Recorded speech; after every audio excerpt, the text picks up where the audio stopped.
नमस्कार, स्वागत है आपका हमारे इस चैनल पर। आज हम जिस टॉपिक पर बात करने वाले हैं वो है यूनिफाइड पेंशन स्कीम अर्थात यूपीएस। यूपीएस एक नया स्वरूप है पेंशन का। जैसे एनपीएस था, उससे पहले ओपीएस था जिसे ओल्ड पेंशन स्कीम कहा जाता है। उसी ओल्ड पेंशन स्कीम की ही तर्ज पर आप मान सकते हैं कि यूनिफाइड पेंशन स्कीम को लॉन्च किया गया है सरकार के द्वारा। तो चलिए एक एक करके इसकी बारीकियों को देखते हैं और समझते हैं कि ये दरअसल है क्या। तो यूपीएस क्या है? यह एक अंशदायी पेंशन है जिसमें कि सरकार के कर्मचारियों को पेंशन लेने के लिए अपनी सेवा अवधि के दौरान एक निश्चित राशि का अंशदान करना होगा। अगला जो सवाल आता है वो आता है कि इसकी शुरुआत क्यों हुई है। सरकारी कर्मचारियों द्वारा लंबे समय से एनपीएस को हटाकर ओपीएस की मांग की जा रही थी कि ओल्ड पेंशन स्कीम को लागू किया जाए, ताकि जो सरकारी कर्मचारी हैं उन्हें इस पर अंशदान न देना पड़े और उनके उनकी स्थिति बेहतर बनी रहे। तो ओपीएस को ना लागू करके सरकार के द्वारा एक नई योजना लाई गई जिसका नाम है यूपीएस। तो चलिए आगे बढ़ते हैं और देखते हैं कि सरकारी कर्मचारियों को इसमें मिलेगा क्या। तो जो कोई भी सरकारी कर्मचारी होगा जिसने अपनी सेवा 25 वर्षों तक कंप्लीट कर दी होगी, उसे पूरा पेंशन मिलेगा। पूरा पेंशन करने का मतलब जो बेसिक जो सैलरी उस कर्मचारी की होगी, जब वो रिटायर होने वाला होगा तब उसकी जो सैलरी होगी उसका 50% उसे मिलेगा। यदि उसने 25 वर्ष की सेवा पूरी कर ली हो और 25 वर्ष की सेवा यदि पूरी नहीं कर सका हो तो ऐसे व्यक्ति को उसके अनुपात में मिलेगा। हालांकि आपकी सेवा यदि 10 वर्ष या उससे कम है तो आपको 10,000 रुपये पेंशन दिए जाएंगे, और 10 से अधिक है किंतु 25 से कम है तो उसी अनुपात में आपको पेंशन दिया जाएगा। तो चलिए आगे बढ़ते हैं और फैमिली पेंशन के बारे में जानते हैं कि यूनिफाइड पेंशन स्कीम में फैमिली पेंशन क्या मिलेगा।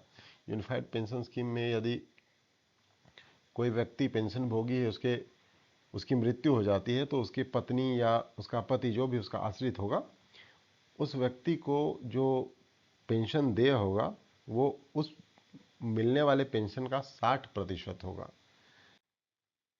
आगे बढ़ते हैं कि कौन से सरकारी कर्मचारी इसके लिए योग्य हैं या किसको इनका लाभ मिलना है। तो केंद्र सरकार के जो जितने भी कर्मचारी हैं इसका लाभ सभी को मिलेगा, चाहे वो केंद्र सरकार के सीधे अधीन में हो, मंत्रालयों में पोस्टेड हो, या फिर किसी उपक्रम में, जैसे आप भारतीय रेलवे कह सकते हैं, या इस तरीके के जो भी उपक्रम है जहां भी उनकी पोस्टिंग हो।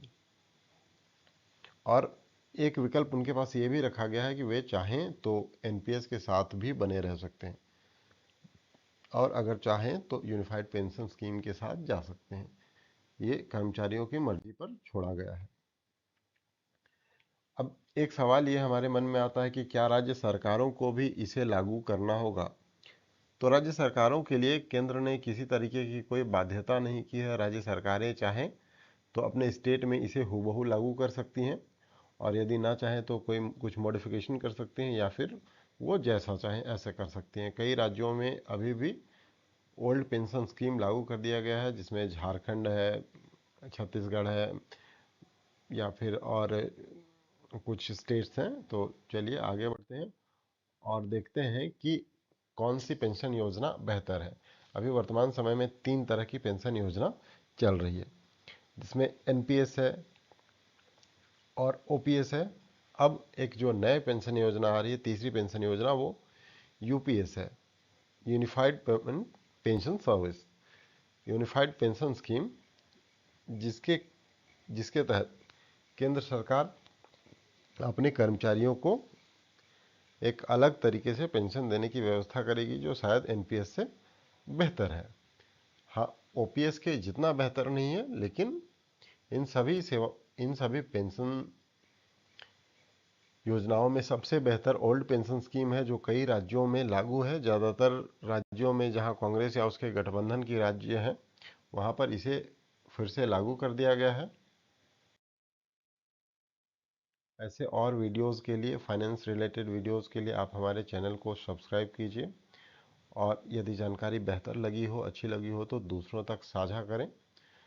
धन्यवाद।